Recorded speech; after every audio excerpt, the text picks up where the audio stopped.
Hi there, Psych2Go fans. A quick thank you from us to you before we start.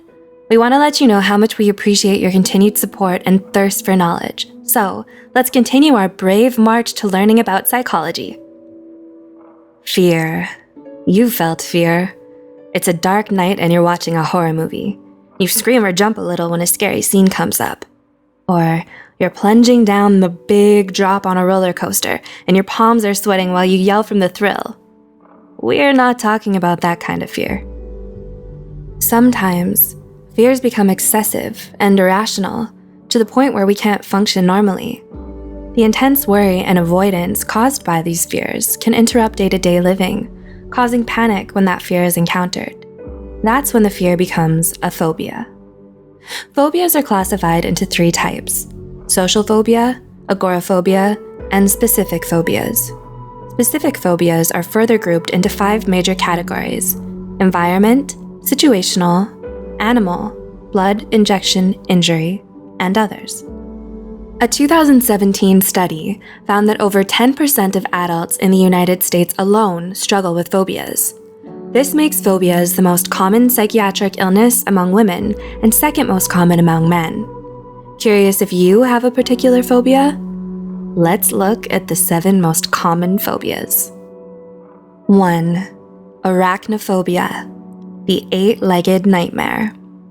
Currently, the most common phobia in the world is arachnophobia, which is the fear of spiders.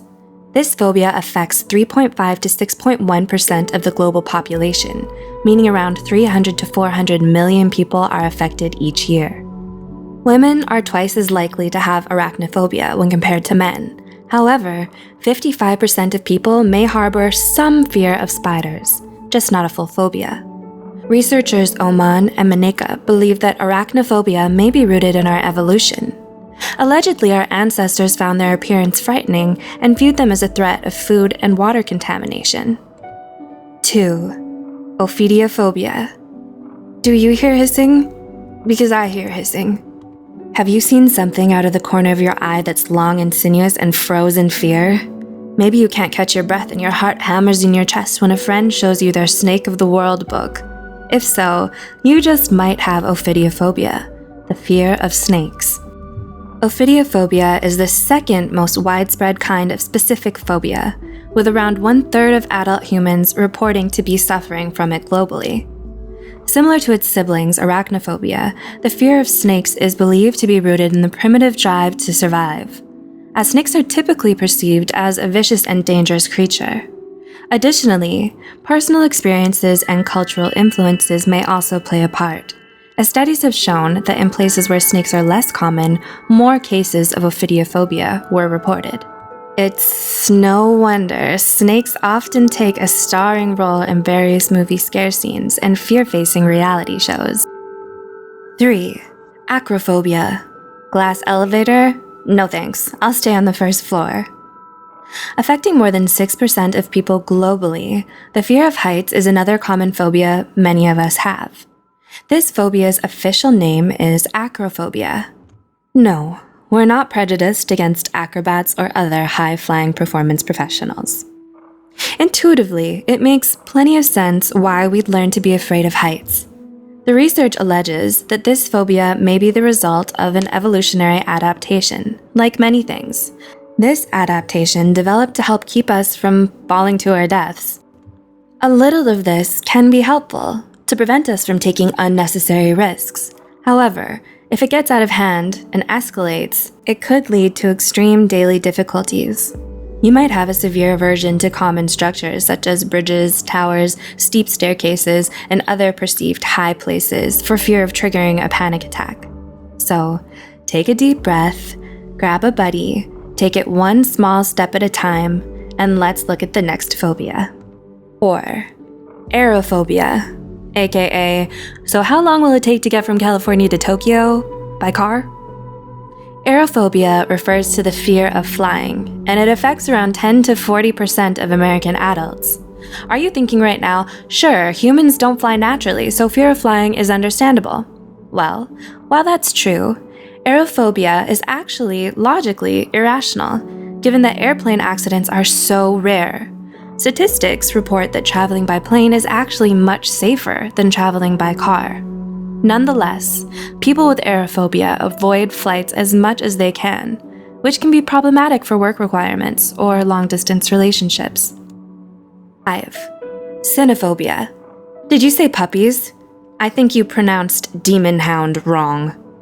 Puppies, doggos, happy wagging tails, and those soulful eyes, and those sharp, pointy teeth with their scary sheen. Wait, what? Let us remember again that phobias are, by definition, irrational. The fear of dogs, official name cynophobia, may be less common than the fear of snakes and spiders. However, it can be just as, if not more, debilitating.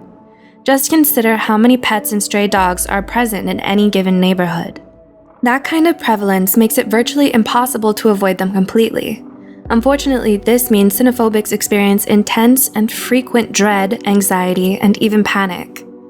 Cynophobia could be caused by a traumatic childhood experience, such as being chased or bitten by a dog, that was never addressed or otherwise fully resolved. Getting proper help and following professional therapy advice could not only make day-to-day life more livable, but allow you to revel in the wonderful world of dogs. 6. Trypanophobia. Would it be possible for me to take all my vaccinations in pill form? Next up, we have trypanophobia, the fear of injections. Ever seen the huge, strong sports guy break out into unprovoked tears when it was his turn to get vaccinated at school? Or seen the undisputed tough girl pass out when being asked to donate blood? Maybe they have trypanophobia. While it's normal to be afraid of injections as children, statistics report that the fear persists in approximately 20 to 30% of adults, escalating to become trypanophobia. Trypanophobics stringently avoid medical treatments, hospitals, and doctors. As you can imagine, this is incredibly risky to their health. How bad can it be, you ask? Well, the fear can be so intense that most would faint at the mere sight of a needle. An interesting bit of trivia: trypanophobia is the only kind of specific phobia that is found to run in families. And 7. Mysophobia. Antibacterial hand gel? Check. Gloves? Check. Hazmat suit? Check. Maybe I need a bubble. Lastly, another common phobia shared by many, and even some well-known celebrities, is mysophobia, better known as the fear of germs. The term was first coined in 1879 by psychologist William Hammond, who believed that mysophobia was a symptom of OCD. This has since been debunked by the discovery that most people who have mysophobia aren't actually OCD. Mysophobia can manifest as excessive cleaning, compulsive hand washing, and extreme avoidance of bacteria and germs, such as frequent or constant use of gloves, face masks, and other perceived germ-blocking attire. In extreme cases, mysophobia can cause people to become shut-ins, cutting themselves off from the outside world for fear of being contaminated. So, in the end, where do phobias come from? Well, according to the American Psychological Association, phobias typically emerge during childhood or adolescence, persisting into adulthood. Phobias, unfortunately, are usually not solo travelers. It's more likely to have multiple phobias than just a single one. Also, we have seen here that some are more common than others. Do you relate with any of these? Do you know someone who does? This has only shown some of the most common phobias. There are many more, such as fear of storms, fear of dolls, fear of enclosed spaces, among others. A specific phobia is characterized by intense fear and avoidance behaviors that can negatively impact a person's life. Fortunately, though, all phobias are treatable, usually with cognitive behavioral therapy. So, if you're suffering from a phobia yourself, or know someone who is, it's best to seek out a mental health care professional and get the help needed. Thank you for watching. We hope you learned something and gained some insight. Please help us continue our video on providing knowledge by liking, commenting, and subscribing. What would you like to see next? Let us know in the comments below.